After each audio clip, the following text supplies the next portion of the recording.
வர வர head weight ஆயிடுச்சா அப்படிங்கறத சமூக வலைதளங்கள்ல பயங்கரமா பேசுறாங்க. அதுவும் இன்ஸ்டாகிராம்ல இன்னும் நல்லா பேசுறாங்க.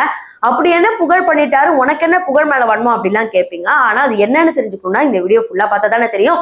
சோ வாங்க வீடியோக்குள்ள போகலாம். நான் உங்கள் சிவரஞ்சனி, சிகப்பநாடாவில இருந்து. குக் வித் கோமாளி புகழ் எப்படின்னு பாத்தீங்கன்னா, ஸ்டார்டிங்ல இருந்தே அவர் ஒரே காமெடி தான் பண்ணுவார். பொண்ணுங்க பின்னாடி வந்து போறது, பொண்ணுங்க லவ் பண்ற மாதிரி காமெடி பண்றது, பொண்ணுங்களை கட்டி பிடிக்கிறது. சோ இது வந்து ஒரு 2-3 சீசன்ல ஒர்க் அவுட் ஆச்சு. திருப்பி திருப்பி பார்க்கும்போது என்ன இவர் இதவே கொஞ்சம் அட்வான்டேஜா யூஸ் பண்றாரோ அப்படிங்கிற மாதிரி மக்கள் நினைச்சாங்க. அதுக்கப்புறம் பாத்தீங்கன்னா குக் வித் கோமாளில ஃபாரினர்ஸ் எபிசோட் ஒன்று இருக்கும். ஃபாரின்ல இருக்கிறவங்க எல்லாம் வருவாங்க. அங்க இருக்கிற ஃபாரினர்ஸை கட்டி கட்டி பிடிச்சிட்டு லவ் பண்ற மாதிரி பேசிட்டு அது எல்லாருக்குமே பாக்குற நமக்கே வந்து அன்கம்ஃபர்டபுளா இருந்துச்சு. அப்பத்துல இருந்தே புகழ் வந்து குக் வித் கோமாளிக்கு ஃபிட் இல்ல அப்படிங்கிற மாதிரி வந்து சொல்லிட்டு இருந்தாங்க. இந்த மாதிரி எபிசோட்ல உமர் வந்து பயங்கரமா சமைச்சிட்டு இருப்பாங்க. அப்ப லட்சுமி ராமகிருஷ்ணன் தெரியாம வந்து அவங்க அமளி துமளி பண்ணி அவங்களுக்கு வந்து சுட்டிருக்கும்.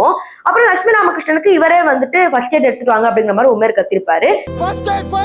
உடனே அதுக்குள்ள எல்லாருமே ஒண்ணு கூடிட்டு எல்லாரும் வந்து லட்சுமி ராமகிருஷ்ணனோட கையை பார்த்துட்டு இருக்கும் போது புகழ் மட்டும் அங்க சம்மந்தமே இல்லாம என்ன சொல்லுவாருன்னா, உமர் ஏன் வந்து கொஞ்சம் ஹைப்பர் ஆக்டிவா இருக்காரு அப்படிங்கிற மாதிரி. ஆக்சுவலி அங்க சொல்லணும்ன்றது அவசியம் வந்து புகழுக்கு கிடையவே கிடையாது. ஆனா அந்த இடத்துல ஏன் சொன்னாரு அப்படிங்கறத எல்லாருக்குமே இருந்துச்சு. அதுக்கப்புறம் தான் பாத்தீங்கன்னா பல பேர் வந்து கமெண்ட் செக்ஷன்ல சொன்னாங்க, ஒருத்தரை பத்தி தெரியாம நீங்க எப்படி ஜட்மெண்ட் கொடுப்பீங்க அப்படின்னு கேட்டா கமெண்ட் செக்ஷன்ல அவங்கள நக்கல் அடிக்கிற மாதிரியே வந்து புகழ் பதில் சொல்றாரு.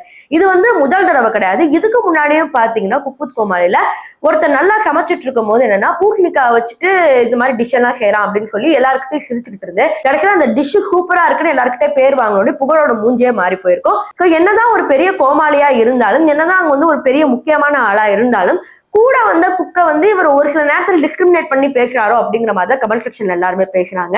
இதையும் தாண்டி அவரோட கமெண்ட் செக்ஷன்ல என்ன சொல்றாங்கன்னா, ஆனா அவனா பொம்பளைங்களை கட்டி பிடிக்கிறதா உனக்கு காமெடியா, பொம்பளைங்கிட்ட பேசுறதா உனக்கு காமெடியா, எப்ப பாரு எல்லாமே இதே காமெடியா ஒர்க் அவுட் பண்ணா எல்லாம் சிரிப்பாங்கன்னு நினைச்சிட்டு இருக்கியா அப்படிங்கிற மாதிரி கேட்கறாங்க.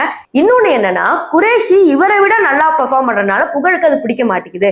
ஏன்னா குரேஷிக்கு எந்த மாதிரி கொடுத்தாலும் அவர் சூப்பரா நடிப்பாரு. ரீசெண்டா ஒரு உமர் மாதிரி கூட நடிச்சிருந்தாரு. அது சமூக வலைதளங்கள் எல்லாம் பயங்கரமா ட்ரெண்ட் ஆச்சு. அதுதான் புகழுக்கு வந்து பிடிக்காம பொறாமையில எப்படி பேசுறாங்க அப்படிங்கிற மாதிரி சொல்றாங்க. சோ புகழோட ரீசெண்டான அந்த காமெடிஸ் எல்லாம் பார்க்கும்போது நீங்க என்ன நினைக்கிறீங்க அப்படிங்கறத கமெண்ட் செக்ஷன்ல சொல்லுங்க.